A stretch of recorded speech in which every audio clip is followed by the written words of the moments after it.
نحمده ونصلي ونسلم على رسوله الكريم اما بعد فاعوذ بالله من الشيطان الرجيم بسم الله الرحمن الرحيم اهدنا الصراط المستقيم صراط الذين أنعمت عليهم غیر المغضوب علیہم ولا الضالین صدق اللہ العظیم۔ محبت سے محبوب مکرم صلی اللہ علیہ وسلم کی بارگاہ میں درود و سلام کی نذرانے پیش فرمائیں۔ الصلاۃ والسلام علیک یا سید یا رسول اللہ آلک وصحابک یا سید یا حبیب اللہ۔ الصلاۃ والسلام علیک یا سید یا نور من نور اللہ۔ الصلاۃ والسلام علیک یا سید یا محمد رسول اللہ صلی اللہ علیہ وسلم۔ بعد حمد و سلام، السلام علیکم ورحمۃ اللہ وبرکاتہ۔ حضرات علماء کرام، مہمانان گرامی قدر، آج کی اس محفل پاک کی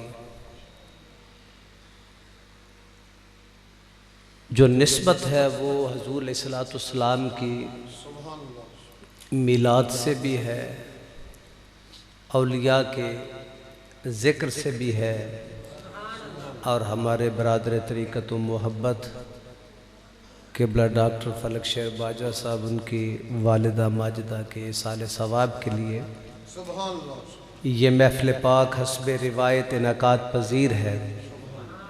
اللہ تعالی ہماری حاضری کو مقبول و منظور فرمائے، اور ان کے حق میں ہمارا سب کا مل بیٹھ کر دعا کرنا اپنی بارگاہ میں مقبول و منظور فرمائے۔